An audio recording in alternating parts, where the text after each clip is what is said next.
whatever you say, but don't talk to us again, rather talk to Moshe. Moses gets up and he starts to appoint the leaders, okay? A little bit later, after getting told by someone that is he's not doing something correctly. Who was the one who came and chatted to him and said, what the heck are you doing? You're going to wear yourself out. Jethro. Right.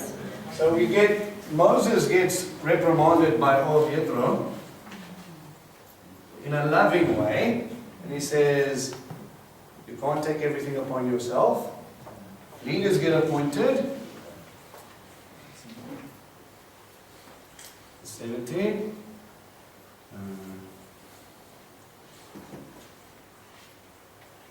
Leaders get appointed. And then God shows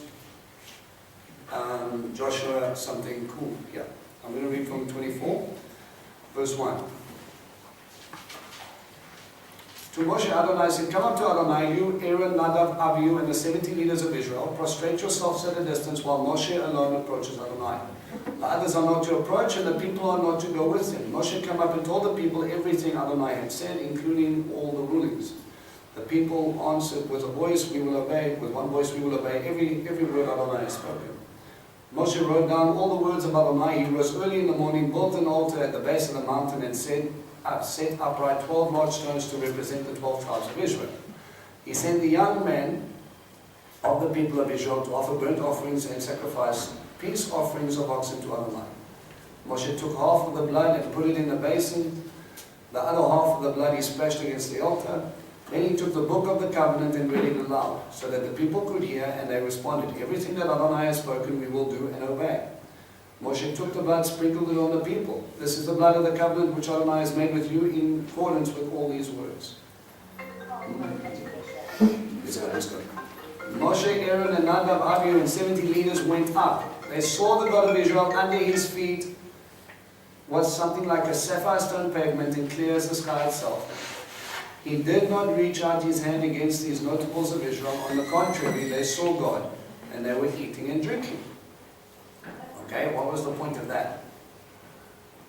While I'm there, what's with the food on Sinai with elders of God? Because that's your agreement or covenant. Right, after you strike up a covenant, biblically or traditionally, we eat a meal. Okay? Adonai said to Moshe, come up to me on the mountain and stay there. I will give you the stone tablets with the Torah and the mitzvot I've written on them so that you can teach them. Moshe got up, also Yehoshua, his assistant, for his Talmud, and Moshe went up onto the mountain of God. To the leaders he said, stay here for us until we come back down to you. So they go up, and how long do they go up for? 40 days, 49. Okay. And God allows this, before we get there, he allows this little portion here. What is God trying to teach Joshua? Remember, there was a portion before this where the leaders were getting elected. How was it determined that you knew which leader was elected by God?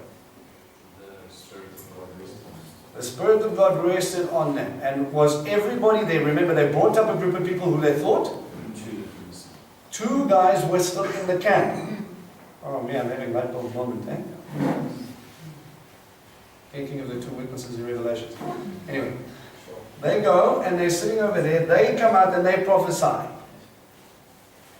And what does Joshua do?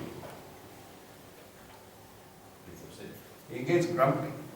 He says, we need to put a stop to this right now. Why? Because he's talking about usurping Moses' authority. Right. What's the problem with it? Can't do the word of God. Eh? Right. Whose authority and who's choosing here?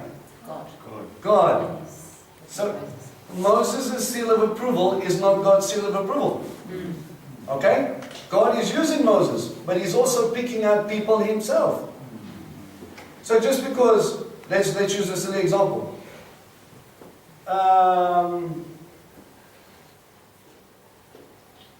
It's just easy, okay? Billy Graham. chooses 16 leaders, and 2 other guys pitch up and say, God said we are here to lead, does it give the right to the 16 leaders to say, hey, you need to leave because Billy didn't tell you could? No. Think, God is busy doing something. It is God's agenda. God will use man. But we also need to understand that we cannot do everything ourselves. It's impossible. We need people. The first lesson alone should tell you that there were 2 different battles going on, 2 different functions that need to take place. Now, when you're dealing with a group of people that are 2.5 million strong, how are we going to handle this? Well, we get 70 people that come in. But God chooses them, not you. Joshua was so zealous for him that he goes and he says, I'm going to put a stop to them because they're not here with you. No. Moses tells him what? I wish that everybody would prophesy. Are you zealous for my sake? I wish that everybody would do that, because if you were all talking to God, then I wouldn't have to interpret. Right? Everybody would have a relationship with God. And fast forward again, Acts 2. If the Spirit was poured out on everybody, and New Covenant is what that's coming to, is that you're going to stand there and everybody's going to have such an intimate relationship with God that you won't have to deal with Him because God's busy teaching you at your level. The problem is people don't want that relationship. They don't want that work. They don't want that thing. They just kind of go, well, you can do it for me and tell me what you find. Right? That's not the way this works. You're going to see that in a point in a few minutes. But he becomes zealous for him, and Joshua sees these 70 men, well, these other 2 guys that come up, I think it was Medad and something along those lines. They came up, and he sees them sitting at the feet of God, and he sees these leaders that God has appointed. What is God trying to teach? Well, Moses gets taught here by Jethro. One leader teaches someone and he says, my boy, have I taught you nothing? You've been under my wings for 40 years. Come on now. Says it becomes too much for you and it's also unfair on them. It's not just about the shepherd but the flock as well. You need to make sure the flock is taken care of too. You're going to drain yourself out. They're going to become grumpy and upset. You're taking too long. We need help. So Joshua sees that. Moses takes the correction. And remember, he could have been full of chutzpah at this point. Who are you exactly? May I talk face to face with God? What's your story? But he doesn't. He takes the correction.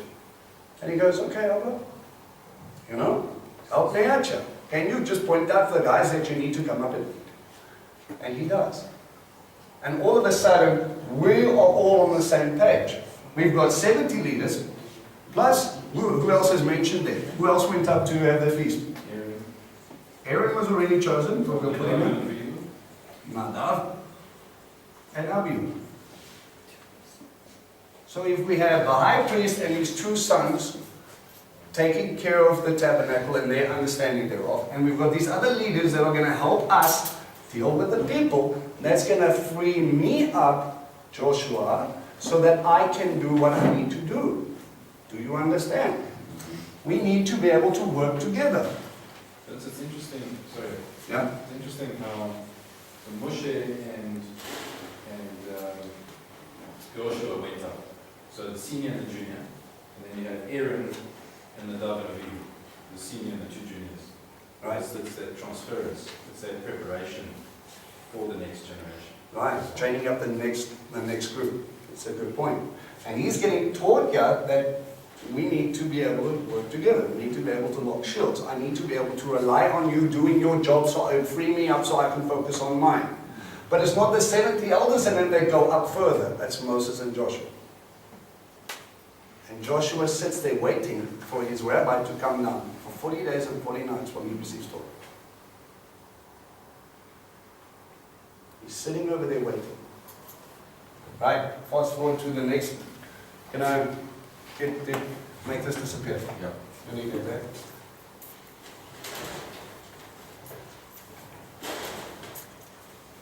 What's the next interlude that you think of? We're in Joshua. Yeah, where's Joshua popping up in the story? In Exodus or in the book of Joshua? Exodus? No. Spies. No, before the spies.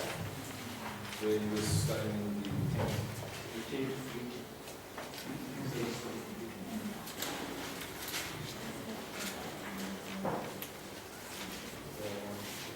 Golden calf, Exodus 22. Right, we're chilling, we're having a good time. God tells Moshe, you better get down there before I go down there. He goes, okay, please, I'll go sort this out. And Joshua hears noises. And he says what? Sign of battle. Sounds like It's a sign of war. I understand, as he watched his rabbi deal with Pharaoh, he understood from his perspective of the Amalekites, says it can only be battle. Here I go again. He understands what his perception is. And Moses says, no, my boy, that's not war, that's revelry. There's something else going on here. If you handle the hammer, you look, everything looks a lot like a nail. Right? So he recognizes that there are two very distinct purposes here. Moses is able to correct his Talmud and says, no, listen more clearly. He understands the sounds. So he understands the circumstances again. He understands the difference between battle and he understands the difference between a party. It's amazing, we can call this a little bit of discernment. He's been around long enough to know. Let's use a shepherding example. When someone comes up to you and you're discipling someone and they say, no, I just need a little bit more time. I need to take a break. And from a normal plain sense you go, okay, shame, they're obviously struggling, let's give them a break. From someone who's been walking with the people a little bit longer says, what? You're running. Nice try. You're sitting down, we're having coffee, and then we're going to get to the bottom of this. Let's take a break. And we find out that it's actually behind it, and the guy who's been doing this longer is able to pull out his flock and know exactly where they are before they make up the excuse to get away from the excuse. Yeah.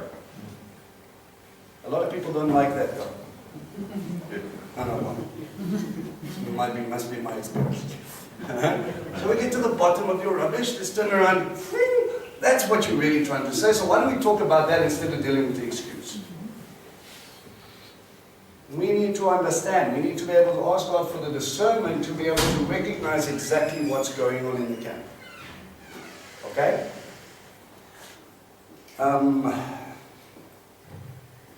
Exodus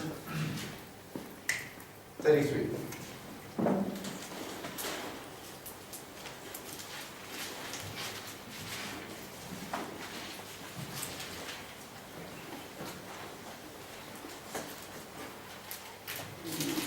Verse 11.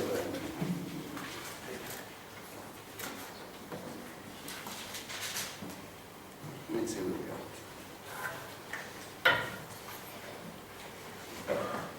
Let me read from 7. Moses would take the tent and pitch it outside the camp, far away from the camp. He called it the tent of meeting. Everyone who wanted to consult Adonai would go out to the tent of meeting outside the camp. Wherever Moshe went out to the tent, all the people would get up and stand, each man at the tent, at his tent door, and look at Moshe until he had gone into the tent. Whenever Moshe entered the tent, the column of cloud would descend and station itself at the entrance of the tent, and Adonai would speak with Moshe. When all the people saw the column of cloud stationed at the entrance of the tent, they would get up and prostrate themselves, each man at his tent door. Adonai would speak to Moshe face to face, as a man speaks with his friend. Then he would return to the camp, but the young man who was his assistant, Yehoshua, the son of Nun, never left the inside of the tent. That point that Uncle Conrad brought up. What is he seeing between God and his rabbi? Say it. A relationship, an intimate relationship, speaking to one face to face. Okay? When When you want to talk to someone, if I walk up to Ray and I stand that far away from him and go, hey Ray, he's going to feel me. Alright? But he's got no problem allowing his wife in his space where he can talk to her at close proximity. Face to face. We're having a discussion here, you and me, locked eyes, talking. Anybody else, I haven't let you into my bubble, you're freaking me out. He sees God and Moses discussing at that level. And he sees God and Moses having little debates, little discussions, little arguments. He sees Moses' struggle, but he sees that relationship grow and grow and grow.